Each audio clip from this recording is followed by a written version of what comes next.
সালামু আলাইকুম। জেলান্স একাডেমির পক্ষ থেকে আজকের হিসাব বিজ্ঞান ক্লাসে আপনাদের সবাইকে স্বাগতম। আজকে আমরা দৃশ্যমান ও অদৃশ্যমান সম্পদের 3 নম্বর ক্লাস করব। এর আগে আমরা 2টি ক্লাস করেছিলাম, আজকে 3 নম্বর ক্লাস। আমাদের প্রশ্ন বলছে কি, জনাব সামাদ 2018 সালে 1 জানুয়ারি তারিখে 10 লক্ষ টাকা মূল্যের 10 লক্ষ টাকার একটি নতুন মেশিন ক্রয় করেন। মানে সামাদ নামে একজন ব্যক্তি 10 লক্ষ টাকা দিয়ে একটা মেশিন ক্রয় করছে। মেশিনটির আনুমানিক আয়ুষ্কাল 8 বছর, মানে হচ্ছে অনুমান করা হয় ওই মেশিনটা 8 বছর চলবে। আয়ুষ্কাল শেষে বঙ্গবয়স মূল্য ধরা হয়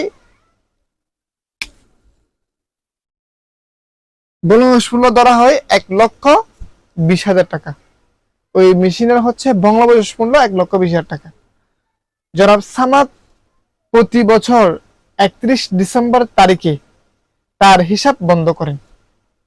মানে প্রত্যেকটা ডিসেম্বরে 31 ডিসেম্বর তারিখে তার হিসাব বন্ধ করা হয়। তিনি ক্রমহ্রাসমান জের পদ্ধতিতে অবচয় ধার্য করেন। খুব গুরুত্বপূর্ণ একটা বিষয়, তিনি ক্রমহ্রাসমান জের পদ্ধতিতে অবচয় ধার্য করেন। আমরা বলছি কি, ক্রমহ্রাসমান জের পদ্ধতিতে অবচয় হার নির্ণয় করো। আমরা এই যে ক নাম্বারটা সমাধান করব, অবচয় হার নির্ণয় করতে বলছে। অবচয় হারের সূত্র হচ্ছে 100% কে আয়ুষ্কাল দ্বারা ভাগ, অর্থাৎ 100% ভাগ আয়ুষ্কাল গুণ 2। যদি অবচয় হার নির্ণয় করতে বলে, এই যে 100% আয়ুষ্কাল মানে হচ্ছে বছর, কত বছর? 8 বছর গুণ 2 সমান সমান আমরা 100% কে 8 দ্বারা ভাগ করব, 2 দ্বারা গুণ করব, তাহলে আমাদের আসে হচ্ছে 25%। এখন যদি আমাদের অঙ্কটা ক্রমহ্রাসমান জের পদ্ধতি না হয়ে সরলরৈখিক পদ্ধতি হতো, তখন সেম অবচয় হার বের করতে বললে 100% কে আয়ুষ্কাল দ্বারা ভাগ করতাম, তখন কিন্তু 2 দিতাম না, যদি অঙ্কটা সরলরৈখিক পদ্ধতি হতো। আমাদের অঙ্কটা ক্রমহ্রাসমান জের পদ্ধতি, ওই জন্য অবচয় হারের সূত্র লিখব 100% ভাগ আয়ুষ্কাল গুণ 2। তাহলে আমাদের আসবে হচ্ছে 25%। অবচয় হারের পরিমাণ 25%। এখন আমাদের খ নাম্বার বলছে কি, ক্রমহ্রাসমান জের পদ্ধতিতে প্রথম 4 বছরের অবচয় তালিকা তৈরি করো। একটা হচ্ছে অবচয় তালিকা তৈরি করতে বলছে। তাহলে জনাব সামাদ অবচয় তালিকা ক্রমহ্রাসমান জের পদ্ধতি, এই যে অবচয়ের তালিকা করার জন্য আমাকে এই ঘরটা করতে হবে, মানে হচ্ছে তালিকা বললে এই ঘরটা করতে হয়। এই যে প্রথমে হচ্ছে বছর, প্রারম্ভিক মূল্য, অবচয় হার, বার্ষিক অবচয়, পুঞ্জীবিত অবচয়, সমাপনী। আমাদেরকে এই ঘরটা করতে হবে। তাহলে বলছে কি, প্রথম 4 বছরের অবচয় তালিকা। তাহলে 2018 সালে অঙ্কটা শুরু হয়েছে, 2018, তাহলে 2019, 2020, 2021, 18, 19, 20, 21, 4 বছরে বলছে, আমরা 4টা বছর লিখছি। এখন আপনি দেখেন আমাদের প্রারম্ভিক মূল্য কত, এই যে 1 জানুয়ারি তারিখে 10 লক্ষ টাকা মূল্যের মেশিন কিনছে না, ওইটা হচ্ছে প্রারম্ভিক মূল্য। এই যে প্রারম্ভিক মূল্য হচ্ছে 10 লক্ষ টাকা। এবার আমরা ক নাম্বারে একটা অবচয় হার বের করছি না, এই যে অবচয় হার হচ্ছে 25%। তাহলে প্রথমে 10 লক্ষ টাকার উপর আমরা 25% বের করব। আমরা সবাই ক্যালকুলেটর নিব, চেষ্টা করব করার জন্য। এই যে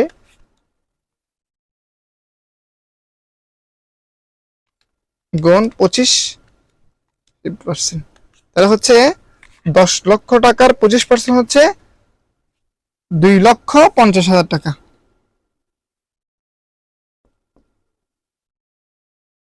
তাহলে আমাদের আসছে কি 2,50,000 টাকা। এবার বার্ষিক অবচয়ের টাকাটা আমরা পুঞ্জীবিত অবচয় করে লিখব, 2,50,000। এবার দেখেন সমাপনের ঘরটা কেমনে বের করব। এই যে প্রারম্ভিক মূল্য থেকে আমাদের যে প্রারম্ভিক মূল্য আছে এই মূল্য থেকে বার্ষিক অবচয়ের টাকা বাদ দিলে যেই টাকাটা আসে এটা হচ্ছে সমাপনী মূল্য। এই যে 10 লক্ষ টাকা থেকে যদি আমি 2,50,000 টাকা বাদ দিই, এই যে বার্ষিক অবচয়,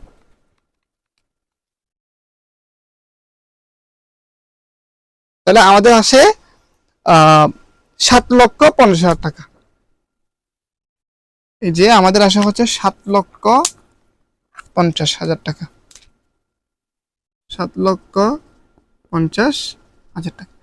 আপনি যদি একটা লাইন বুঝেন তাহলে আপনি বাকিগুলো পারবেন। দেখেন ভালো করে, বলছে কি অবচয় তালিকা তৈরি করার জন্য।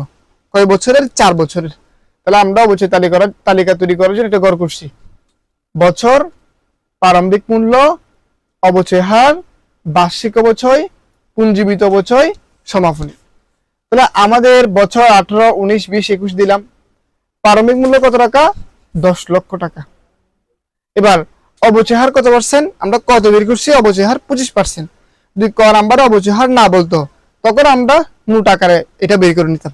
তাহলে আমাদের যখন কত বের করে সেখন দরকার নাই, তাহলে আমরা লিখছি অবচয় হার 25%। 10 লক্ষ টাকার 25% হচ্ছে 2,50,000 টাকা। এবার কাজ, এখানে যে টাকা এখানে ওই টাকাটা লিখে দিব। প্রথমে কাজ হচ্ছে এই টাকাটা এখানে লিখে দিব। লিখে দেওয়ার পর আমরা পুঞ্জীবিত অবচয় গড় পাইছি। এখন আমাকে সমাপনী মূল্য লাগবে, মানে এই সমাপনী টাকাটা লাগবে।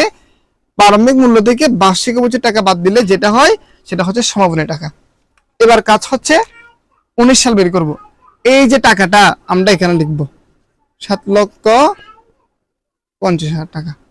কয় পার্সেন্ট? 25%। তাহলে 7,50,000 টাকার 25% বের করব। তাহলে আসে 1,87,500 টাকা। 1,87,500। এই যে 7,50,000 টাকার 25% হচ্ছে 1,87,500। এবার কাজ হচ্ছে এই টাকার সাথে এই টাকা যোগ করে আমাদের টাকা আসবে এই টাকা। অর্থাৎ আগে ছিল 2,50,000 আর এখন হচ্ছে 1,87,500। তাহলে এই টাকার সাথে এই টাকা যোগ করে আমরা পাবো 4,37,500। এবার একটু আগে বলছিলাম সমাপনী টাকা কেমনে বের করে? এই যে প্রারম্ভিক মূল্য থেকে বার্ষিক অবচয়ের টাকা বাদ দিলে যেটা হয় সেটা হচ্ছে সমাপনী মূল্য। তাহলে দেখেন 7,50,000 মাইনাস 1,87,500, তাহলে আসে 5,62,500। দেখেন আমরা এই গড়টা কেমনে করছি? প্রথমে ওই টাকাটা এখানে লিখছি। অবচয় হার কয় পার্সেন্ট? 25%। 7,50,000 টাকা 25%, 1,87,500। এই টাকার সাথে এই টাকা যোগ করছি, এই টাকা আসছে। মানে 2,50,000 সাথে 1,87,500 যোগ করলে 4,37,500। আমি একটু বলছিলাম সমাপনী টাকা বের করতে হয় এই যে প্রারম্ভিক টাকা থেকে বার্ষিক অবচয় বাদ দিলে যেটা বের হয় সেটা হচ্ছে সমাপনী টাকা। এবার এই আমরা 2020 সাল বের করবো। এই টাকাটা এখানে লিখবো 5,62,500। কয় পার্সেন্ট? 25%। 5,62,500 এর 25% কত হয়? 1,40,625। বার্ষিক অবচয় 1,40,625। এখন পুঞ্জীবিত অবচয় কেমনে বের করে? এই টাকার সাথে এই টাকা যোগ করে এখানে হচ্ছে পুঞ্জীবিত অবচয় আসবে 4,37,500 যোগ 1,40,625। তাহলে আসছে 5,78,125। তাহলে আমরা এটা কেমনে বের করবো? একটু আগে আবার বলছিলাম এই যে প্রারম্ভিক মূল্য থেকে বার্ষিক অবচয়ের টাকা বাদ দেব। তারা হচ্ছে 5,62,500 বিয়োগ 1,40,625। তাহলে আসে 4,21,875। 4,21,875। 75। তাহলে আপনারা যদি প্রথম 3টা লাইন বুঝেন তাহলে নিশ্চয়ই এটাও পারবেন। এই টাকাটা এখানে লিখবেন 4,21,875, এটার 25% করবেন। তাহলে 4,21,875 এর 25% হচ্ছে 1,05,400,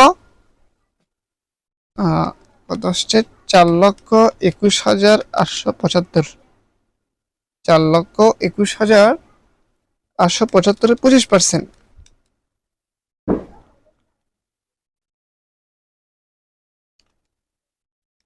25% প্লাসে 1,00,000,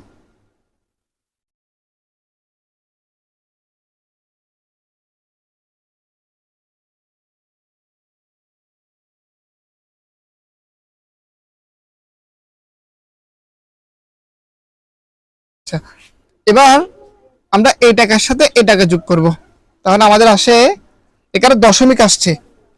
কেউ কেউ প্রশ্ন করবেন স্যার এখানে দশমিক এটা লিখেন না কেন? আমরা হচ্ছে এখানে আসছে 1,05,668, 1,05,668, আমরা 68 কে 69 লিখছি, মানে হচ্ছে দশমিকের পরে 7 পাশ ছিল, ওই জন্য 8 টাকা না করে ফেলছি। দশমিক না লিখে আমরা এই সংখ্যাটা দেখার চেষ্টা করব দশমিক ছাড়া। এই সংখ্যার সাথে এই সংখ্যা যোগ করব, তাহলে 74,125, আচ্ছা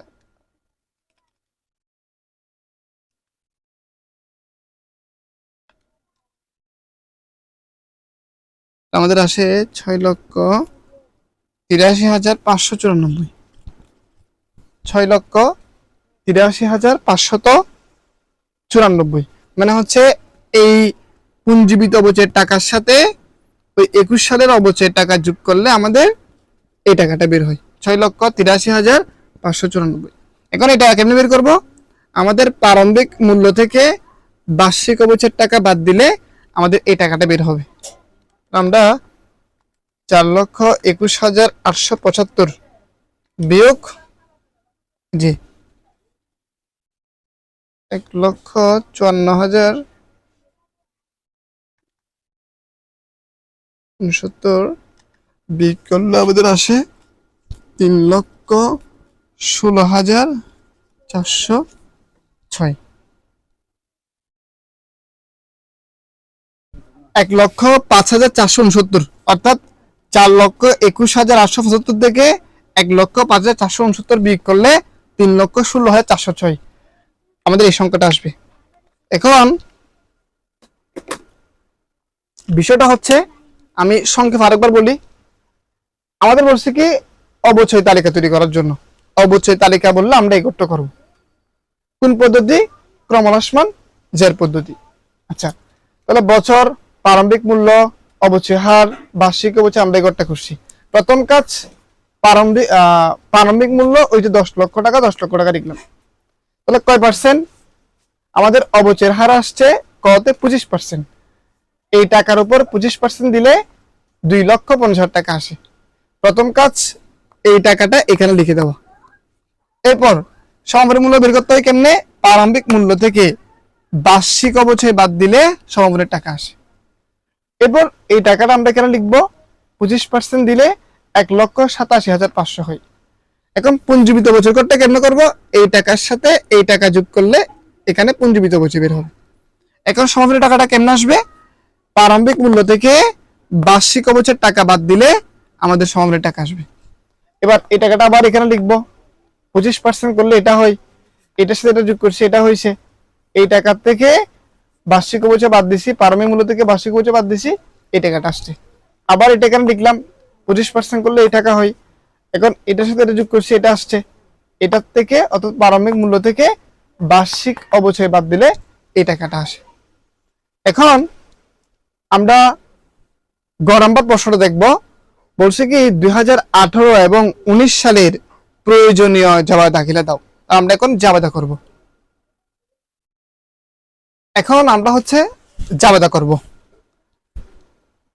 এক নাম্বার হচ্ছে স্থায়ী সম্পদ ক্রয়ের জাবেদা। আপনি দেখেন আমি এখানে একটা সম্পদ কিনলাম মেশিন। এক নম্বর হচ্ছে মেশিন ক্রয়ের জাবেদা, মানে স্থায়ী সম্পদ ক্রয়ের জাবেদা।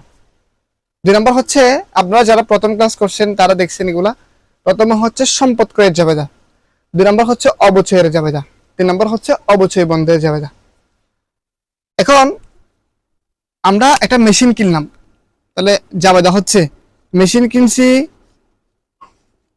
মেশিন হিসাব ডেবিট। মেশিনটা ক্রয় করার কারণে আমার কাছ থেকে টাকা গেছে, এই যে ব্যাংক অথবা নগদান হিসাব, ব্যাংকও লিখতে পারেন নগদান লিখতে পারেন, কোনো সমস্যা নেই। মেশিন হিসাব ডেবিট, ব্যাংক হিসাব বা নগদান হিসাব ক্রেডিট। কত টাকা দিয়ে মেশিন কিনছি? 10 লক্ষ টাকা দিয়ে।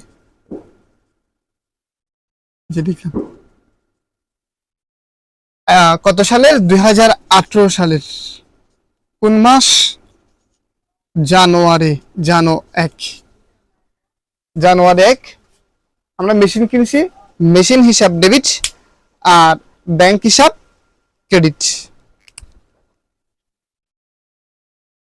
এখন আমরা কারণ দিব। কারণ হচ্ছে কি, মেশিন ক্রয় করা হলো। এবার এক নাম্বার জাবেদা হচ্ছে স্থায়ী সম্পদ ক্রয়ের জাবেদা। এই যে মেশিন কিনছি, মেশিন হিসাব ডেবিট, মেশিন ক্রয় করে আমাদের নগদ টাকা গেছে বা ব্যাংক থেকে টাকা গেছে, ব্যাংক হিসাব বা নগদান হিসাব ক্রেডিট। দুই নাম্বার জাবেদা হচ্ছে অবচয়ের জাবেদা। অবচয় জাবেদা হচ্ছে কি, অবচয় হিসাব ডেবিট, পুঞ্জীবিত অবচয়, পুঞ্জীবিত অবচয় হিসাব ক্রেডিট। এবার পুঞ্জীবিত অবচয় হিসাব ক্রেডিট, অবচয় হিসাব ডেবিট, পুঞ্জীবিত অবচয় হিসাব ক্রেডিট। এখন স্যার অবচয় কত? আপনারা যখন দেখেন যারা খাতায় লিখছেন খ নাম্বারে, আমরা ওইখানে একটা অবচয় সারণী করছি। ওইখানে অবচয় সারণীর মধ্যে 2018 সালের অবচয় আসছে কত দেখেন, 2,50,000 টাকা। সারণীর মধ্যে দেখেন প্রথম বছর অবচয় হচ্ছে 2,50,000 টাকা।